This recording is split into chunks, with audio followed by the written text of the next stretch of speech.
Hey guys, welcome back to my channel. Thanks for watching. Thanks for subscribing. We are here with the final project for the week using the Christmas Scotties from Stampin' Up. I used the bundle like I did all week. You guys probably have the page numbers memorized like I do. So let's show you the project and then show you what I used. Here's the project. I did a card in a box. I worked it out myself. Here are all my little I tried one thing, it didn't work out, so then this worked out. But wait till you see how cute this is. Look at this. So you can write your little message here, or you can just stamp it and leave it as is.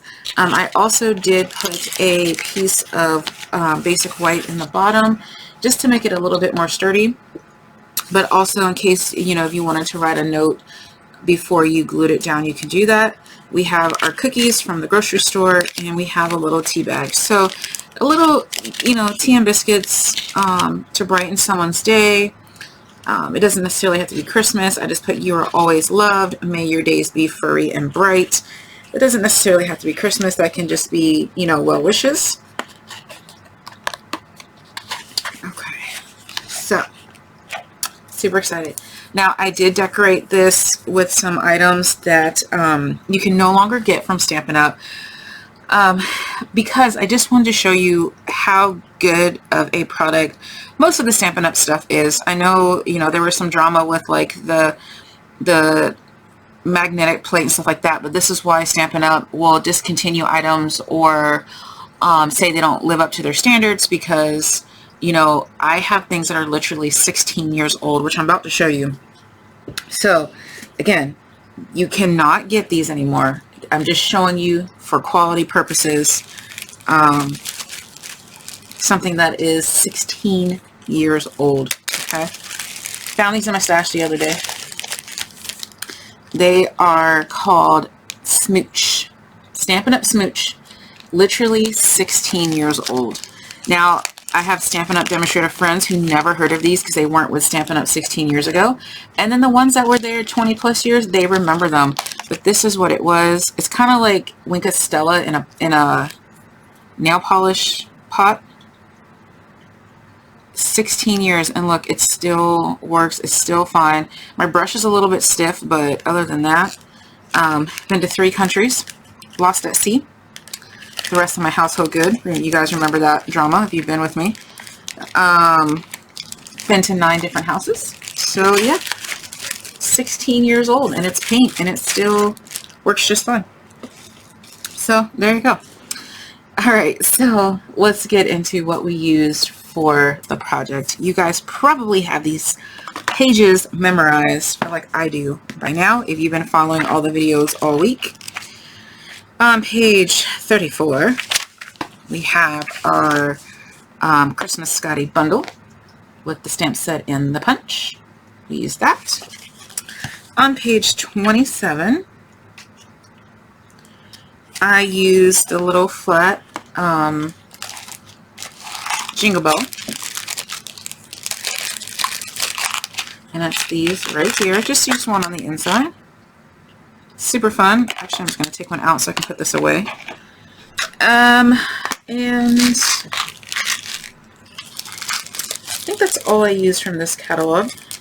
The paper collection is not in the catalog. It's online though. The Painted Christmas.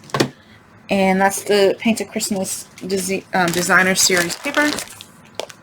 Looks like this. The number of this one is 156292. Painted Christmas. Okay. In the annual catalog, the May 2022 through April 2023, we used on page 13 the teacup die out of the Tea Boutique, the one that fits that. So this one right here is that one. Here's the rest of the dies for that. I used on page 142 the red gems up here, Number 5, Red Rhinestone Basics on page 142. I used on page 129, because some of you did ask over the week, number 3, the Versamark Ink. That is how I stamped my background for the teacup and his little bow. I do have the Shaded Spruce ink pad, but I use Versamark. I just want it color and color. Let me put this away. I used on page 147 and 148. 147, the Stamparatus, which I will show you in just a moment. I do have everything on here. I didn't use all of it. I have the Stamparatus, I have the magnets, I got extra magnets, I have the grid paper, I have the foam mat. Actually, I think the foam mat is in there, so I got everything on that page. And on page 149, here is the clear block that I keep talking about, the clear block H that I like to use, the big one. Well, I guess it's the long rectangle. It's 118490. It's $9 for the one, or you can get the whole set for $76. But I typically only use this one. That's my favorite block. Alright, so that should answer the questions that people had, hopefully.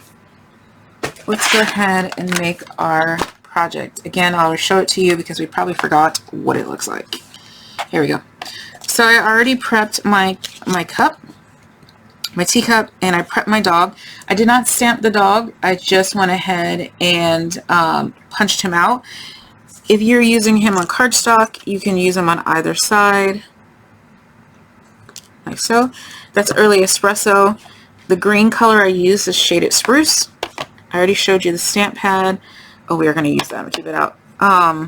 In the paper, Shaded Spruce was not a recommendation for this paper collection, but I just really liked it. I thought it matched enough.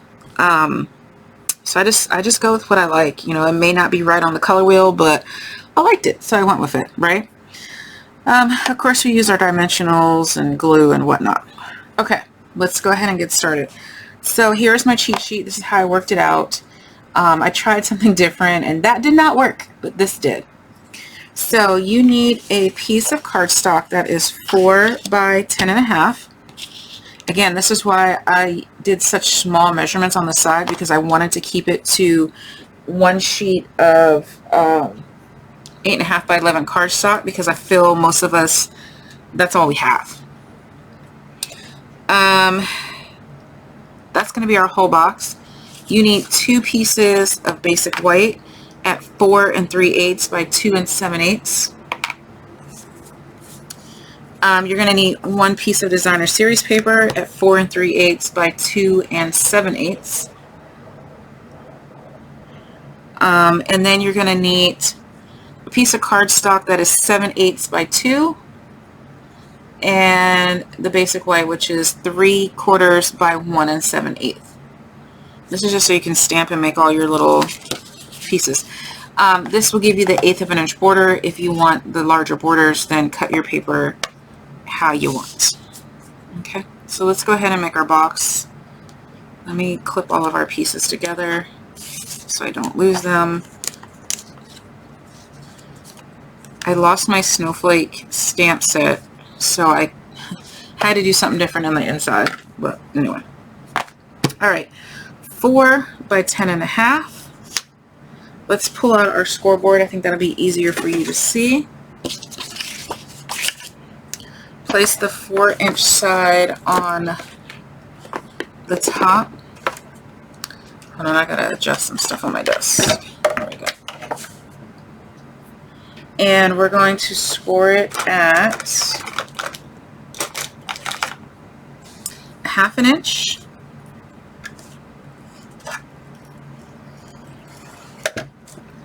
And 3.5. Okay, so it just gives us 1/2 inch on either side. You're going to rotate it and put the long side up top, so the 10.5 side on top, and we're going to score it at 1/2. 1/2 inch, 5 inches, 5 1/2, and 10. Easy, right? Okay, 10. That's it. You can varnish now or cut now, which I'm going to go ahead and cut. All we need to do is cut on each of these score lines. We're just going to cut up. We're not cutting anything out on this box. Okay, so we're just going to cut up that score line. And we are going to miter our little tabs. Just your usual. Take a little chunk out. It's probably not enough. Oh my gosh. Okay. Again, we're going to cut up to that score line. I can't see with the glare. And you're going to miter and miter. And same thing here. We're going to cut and miter and miter. Okay. You're going to flip it around and do the same exact thing. Okay. And we're going to cut. Oh no, I just cut that really bad. My scissors slipped. My box is going to be a little bit off, but that's okay. I cut entirely. I cut into my rectangle, which you're not supposed to cut into the rectangle. But that'll be okay. We'll just make this the bottom of the box. I can't even cut this off because I cut it so bad. Oh well. That does not bother me. I'm not going to waste a whole sheet of cardstock because of that. And we can just fake it. Alright, so cut and miter and miter. This is why I don't like doing such small 1/2 inch like gussets, but it is what it is. Alright, now we're going to varnish. So take your whatever tool you have to varnish with, your bone folder, your credit card, whatever. Sure your credit card's already out because you want to buy these supplies, right?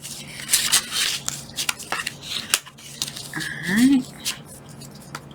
And you know what, let me move that up there. And varnish, and varnish. This is a very important step. So your box is nice and crisp and everything goes together nicely. Now, at this point, most people would flip it over and go ahead and decorate. I am not most people. I need to make sure that my box actually works before I glue anything down. For me, it's not easier or harder to glue my pieces when it's flat or put together, so I don't mind. But if you mind, then you can go ahead and put your 2 white pieces in the inside, and then you can put your pattern paper on the back if you want, but I'm not going to do that. Alright, I need to find where I messed up on my cutting, which I think is here. Alright, so this is what I do. I like to put my tabs, fold them in, and go ahead and put my glue on all 4. You're going to do what is comfortable for you, right? So this gives it a second to dry so I can hold it. Now, these tabs are going to go down here. These tabs are going to go to this one. This is going to be my bottom. It doesn't matter which one you pick for your bottom or your top. I just picked that side because I had the oopsie daisy with the cutting, and it will hide it better. Okay, so I'm just holding that, and then I'm going to go ahead and put this tab on and this tab. And the reason why I do my glue like that is because it gives it a second to become tacky, not dry, but still tacky, so you can still get that good adhesion, but you don't have to wait as long holding it. And make sure you get all the way to the tops of your tabs, okay? Or use your tear and tape or whatever. Alright, you want to make sure that you can easily fold your top back and forth, because that's where we're going to have our little card, right? Again, I'm going to fold over and glue these in. Just make sure you're lining them up. Hold it for a second.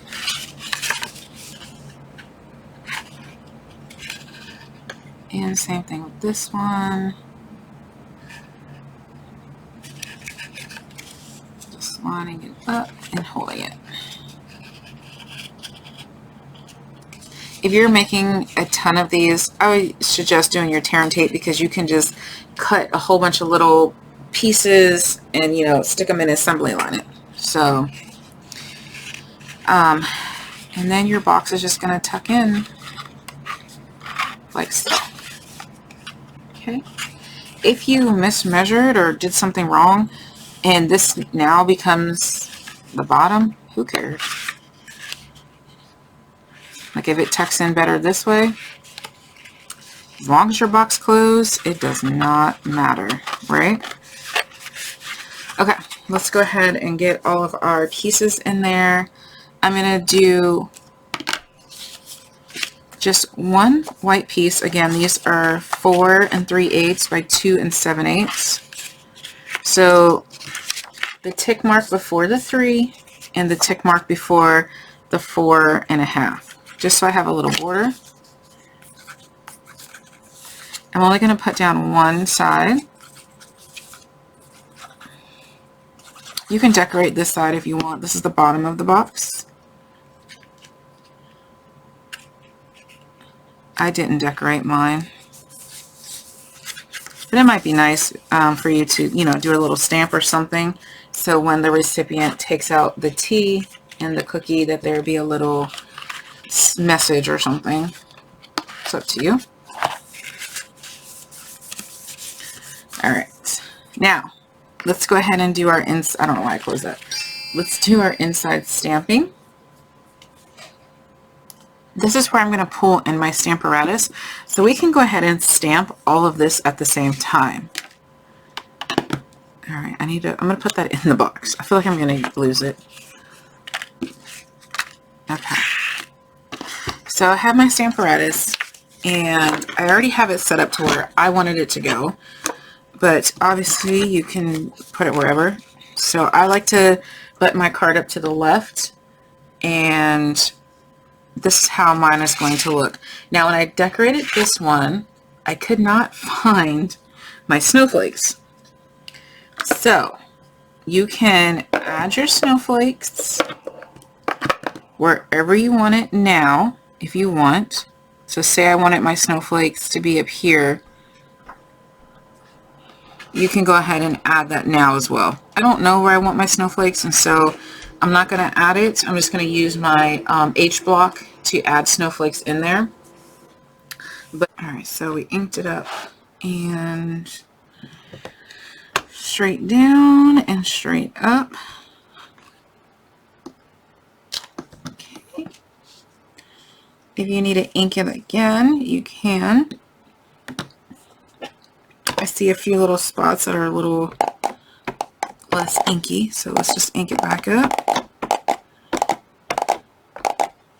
Making sure I put it all the way back in that same corner exactly how I had it. Make sure that my mat, nothing has moved, anything like that.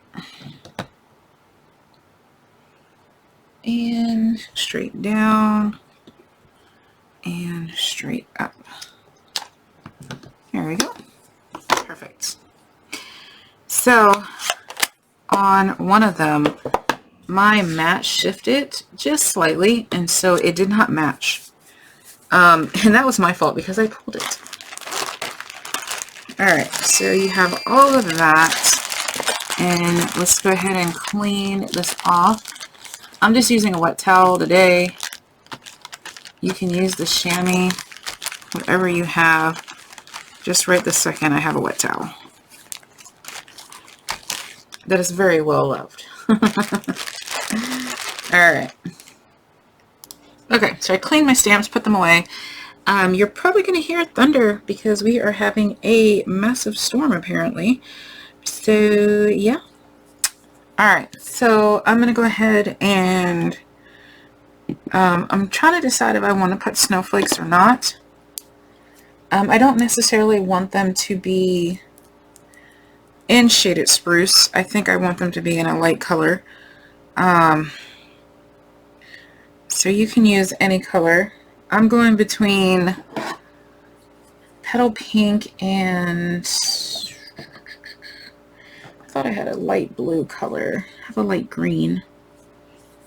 Okay, petal pink is going to be. Just so you can kind of see them, but kind of not. I could do Versamark, but Versamark on white, you can barely, I mean, absolutely barely see it. So I'm just going to go ahead and put a few little, yeah, like that. Snowflakes. Like that. Yeah, I think I did a good color choice. Wish I had like a super light blue, but I don't. Could have used a gray, but that looks pretty. And then we're going to go ahead and add our Jingle Bell. I just attached it with liquid glue. You can use a glue dot or glassy accents. I just used regular glue, and I'm just going to put it on kind of like it's tied onto my ribbon, like so. You can add your gems. Yeah, you can do whatever you want. It's your project. Just going to turn mine down just a little bit like that. And now I'm going to go ahead and do my front sentiment. So we're going to pull out our 3/4 by 1 7/8 white piece of paper. Again, if you are not comfortable with stamping on such small papers, then, you know, stamp it on a big piece and cut it out. Don't stress yourself out, okay? I'm going to put these snowflakes away because I have already lost them 3 times. And I feel the next time I'm not going to find them. There we go. Oh my gosh, I just almost lost the sentiment. I am using the You Are Always Loved, just like the front of this one.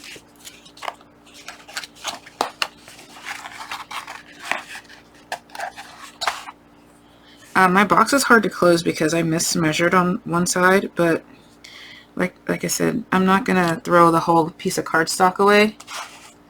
I just made it easy. Okay, so I'm going to set this aside. Take out my white little piece, my ink, my H block. Sounds like prison, my H block. And I'm going to stamp straight down and straight up. Perfect. Okay, ink pad away. Clean my stamp, put it away, and go ahead and glue him to the base. You can use your ink sponge daubers if you want to go around the edges as opposed to using a second piece of cardstock. Sometimes I ink, sometimes I cardstock. It doesn't matter. Okay. We're good to go. Here's our front. You can, you know, close your box and glue this down and decorate it this way, but I'm going to go ahead and decorate mine while it's flat. And just going to kind of audition the spots how I want it. If you want it a little wonky, you could have it a little wonky. If you want it straight, you can put it straight. I kind of like it a little wonky like that. Yep, we're going to go with the wonk. Alright, so dimensionals. I'm going to put a few on the back of my puppy.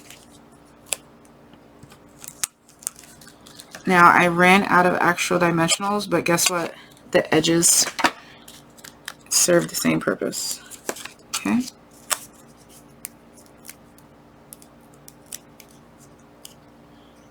And I'm just going to lay him how I wanted him.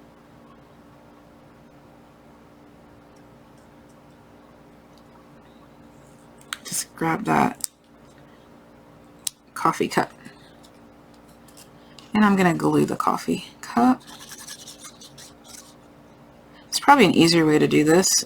Sometimes I think I make crafting more complicated for myself than what it needs to be, but you know. Okay, so my cup is down, my puppy's down. Now I just got to glue my sentiment. Sometimes what I do, if it's more than a couple pieces, I will take a picture of the various ways and then decide which way I like the best. And that way I remember how I had it. Yeah, I like it when it's wonky. It looks cute both ways.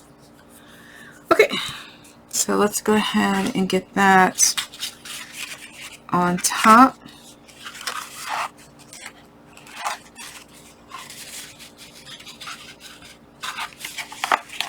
I'm just going to glue it. You can use dimensionals if you want. I'm just going to glue it. You can punch the little side opening if you want as well.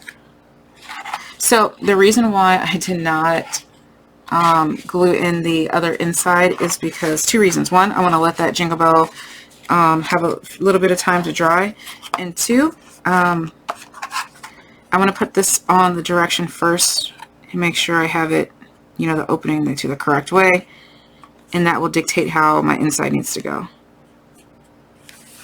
So if you put this down upside down, then your box is just going to open from left to right. Okay, it's fine. Nobody knows what it's supposed to look like. Okay. There we go. And then now I'm going to go ahead and do my inside. I'm going to add Wink Stella. I'll probably add some glitter gel. I don't know. You know, you'll decorate it how you see fit. Let me make sure we're going in the right direction, which we are. So I'm just going to layer this in. I think it's beautiful. I think I do want to add Wink Stella to my my snowflakes here, just to give them a little glitter. You guys won't be able to see it on camera, but yeah, so that is the project. And so you're just going to go ahead and I don't have any more cookies left. This is the last one, and he's broken, but that's okay. I just laminated, you know, the piece of the cardstock. You're going to put him in there with your tea. I don't know who in this house bought decaffeinated tea, but they did. And you put your little dog in there, like so. And close your box, and you're good to go. Thanks for watching, guys. Bye.